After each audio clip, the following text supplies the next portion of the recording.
He's promoting emotion and I'm promoting logic. I don't think we have evidence of historical Jesus. Okay, why? Think. I've been thinking for longer than you've been alive. And why are you so good at it? A college professor comes at Cliffe Knechtle with everything he has. Jesus is a myth. Constantine invented Christianity, and Cliffe himself doesn't know what he's talking about. These are not soft challenges. They are direct, aggressive, and backed by the professor's academic confidence. Cliffe fires back with equal conviction, defending the historical reality of Jesus and the integrity of the Christian faith. It is a clash of worldviews that doesn't let up from start to finish. Watch every minute and drop your verdict in the comments. Who lands the stronger blow, the professor or Cliffe? Let's dive in. There's actually no historical evidence of Jesus. Of course there is. What year do you live in, sir? 2018. What on earth does that mean? 2018 years after the birth of Christ. Yeah, we made that up. I get that. We didn't make that up. A guy named Constantine did. Constantine did not make up the calendar, sir. You're wrong. Study your history. See? It's ad hominem. It's not ad hominem. Constantine did not put together the calendar. That's true. All right, then why'd you say Constantine made up? Because he's the one that invented Christianity.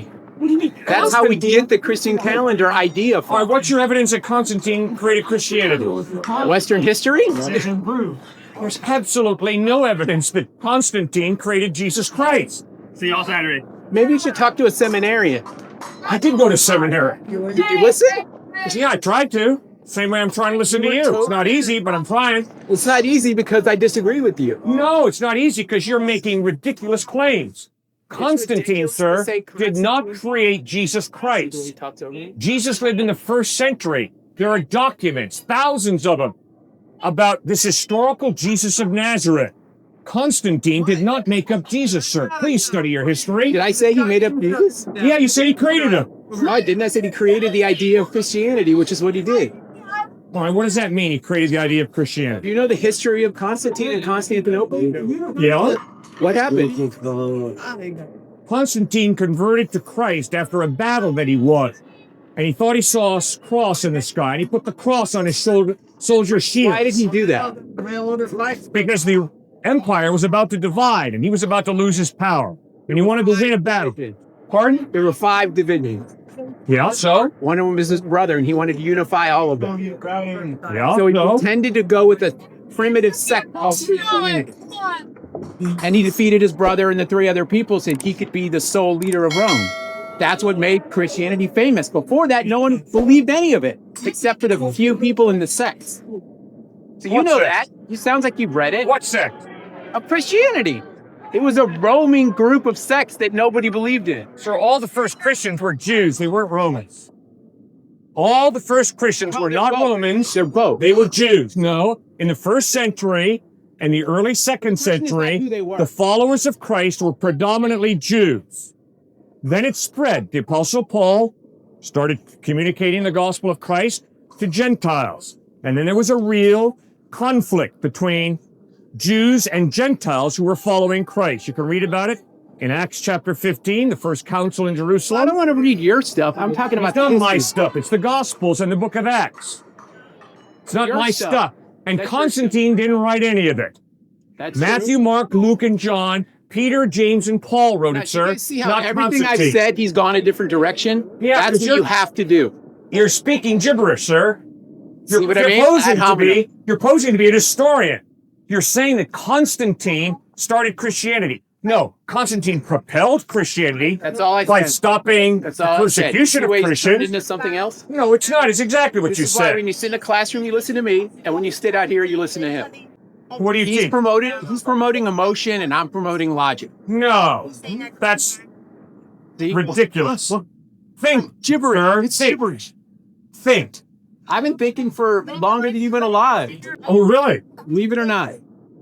So you've been reincarnated? No, I'm probably older than you. So what do you think about Jesus Christ?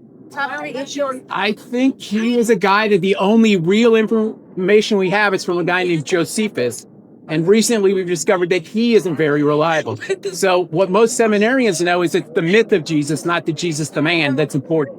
That myth is something that came from the sects and then Constantine. But that wasn't even my point. Your point was that all people are created equal. And we don't know that. So you're promoting an idea that you believe that has no evidence. You didn't say that. You said all people are created equal, therefore Jesus Christ. You quote me better. What I said was, according to Jesus Christ and the Bible, all human beings are equal because we all have been created in the image of God. That's what I said. I tend to teach so I can talk the whole time. Yeah, well, you love to run circles. You're not being intellectually honest, sir. Ad hominem. No, it's a fact. I'm just listening from you. From me or to me? Why don't you tell me what you think about Christ? I don't have to think about it. I know what it is. Christ It's a is not myth system. Christ is a person, a human being who lived in Israel, in Palestine, about 2,000 years ago. So what do you think about the historical Jesus? I don't think we have evidence of the historical Jesus. Okay, why? Because from what I understand about history, that is the side that evidence is on. Give me one piece of evidence that the Gospels of Matthew, Mark, Luke, and John are mythology.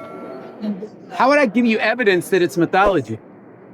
Well, very simple. By talking about literary genre, by talking about archaeology, by talking about manuscript evidence, by talking about internal consistency or inconsistency. Right. So are you asking me whether I'm telling you it's not true? Yes, there were things written.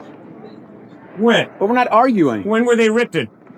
The things we read now were written more in the dark Mark, ages. Luke, and John. When were they written? Well, the fact is they were rewritten and rewritten and rewritten in the dark ages. When were they first written? I don't think we know that. Well, of course we That's do. the whole point. The early church fathers quote the Gospels in 96 AD. But you see, So obviously the Gospels were written in the first century. Obviously. obviously. You can't quote a document if it's not been written yet. Obviously. Do you realize? So when the church fathers quote the Gospels in 96 AD, that means the Gospels were written before 96 AD because they're quoted. It's that simple. It's not complex. Anybody can understand that. Hey, what's your educational background?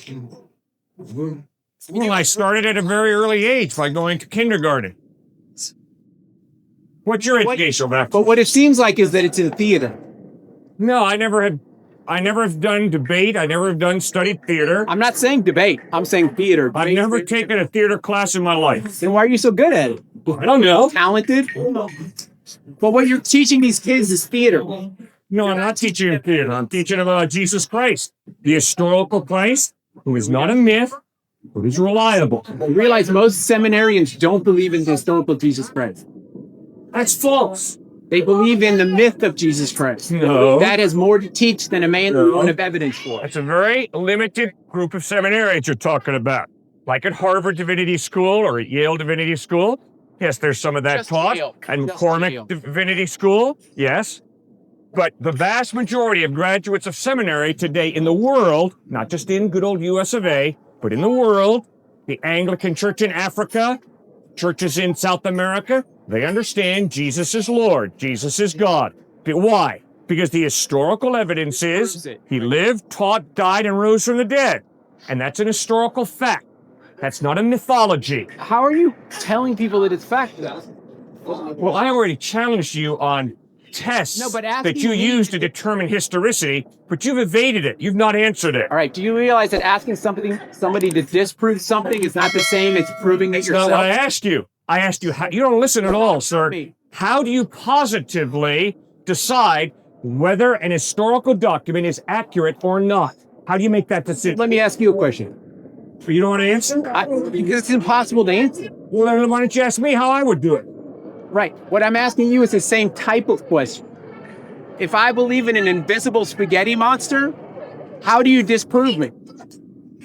By asking you, what's the evidence that the invisible spaghetti monster is alive? I've written tons of documents about it, and I can tell you why you can't see it and I can. No, Matthew, Mark, Luke, and John are not talking about an invisible person, Jesus of Nazareth. And I'm talking about that situation. I'm talking about my own situation that's very similar. I have an invisible spaghetti monster, and there's plenty of documents. Go online, actually. You'll find millions of entries online about the spaghetti monster. Unfortunately, you can't see him and I can. How do you disprove me? By saying, before I'm going to trust anybody, I want evidence that they're real. Right. And if you're going to tell me about the spaghetti monster, and there's no evidence that the spaghetti monster lives, I'm not going to believe in the spaghetti monster. It's that simple. That's what I just said to you. So Matthew, Mark, Luke, and John are historical narratives. Other people online that documented the spaghetti monster. It's the same sort of document. There's no reliable document about the spaghetti monster. What's more reliable about yours than about the spaghetti monster?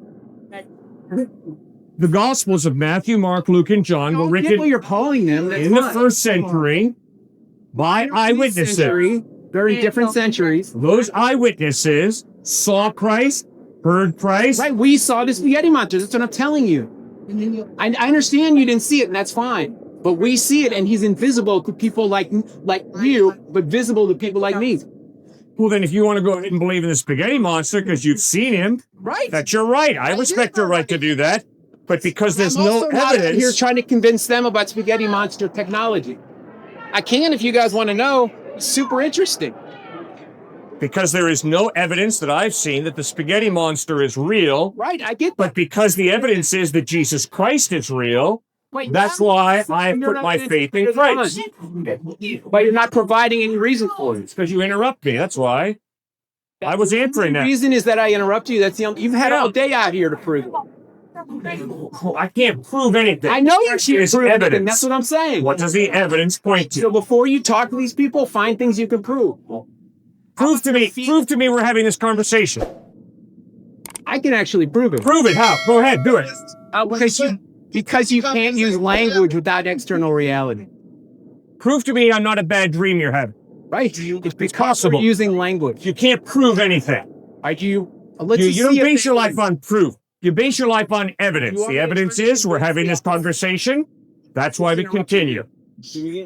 What do you teach here? When you use language, teach anything? When you use language, those words have to coordinate between other words. If those words don't exist in external reality independent from you, my words and his words would mean so dramatically different things that we couldn't actually have the conversation. It would sound like a monkey and a rhinoceros trying to communicate. The fact is, our words do prove external reality, which is a separate question than anything we've discussed, because he doesn't study epistemology or metaphysics. He actually probably studies nothing. But if you understood... Well, that's a very judgmental statement. How do you know that I study nothing? You might. I'm not saying you don't. You just said you don't study nothing. Probably do not. All right, how do you know that? Because you're standing out here talking about things that don't have evidence to a bunch of people that need that to make it through class. I am providing evidence, historical people to your ideology, which is fine. But you're doing providing historical evidence that Jesus Christ is reliable. How are you going to? That historical evidence is found in the Gospels of Matthew, Mark, Luke, and John, in the writings of Paul, Peter, and James. That historical evidence is very clear. Jesus was born. Well, just listen to Luke. He begins Luke chapter 1 with the words, "Most excellent Theophilus, I made a careful study of all the events surrounding Jesus. I put them down in an orderly account so that you may know the reason for your belief." That is the literary style of historical narrative. It is not mythology, sir. It is historical narrative. Do you know how to tell the difference between historical narrative and mythology? What's the difference? What does it have to do with whether it's true? Because history can be true. Do you think George Washington was first president of the United States? Listen, let me just give you an example. Do you think George Washington was first president of the United States? Have you proven it scientifically? No, sir, you don't get George back here on this campus and have him inaugurated every September. But why do you study history? Because the trustworthiness of eyewitness testimony is a legitimate form of knowledge. People saw Washington inaugurated first president of the United States. You don't scientifically prove that. You historically see the evidence. And then you believe, indeed, George Washington was the first president of the United States. I believe you found this video helpful. Don't forget to share your thoughts in the comments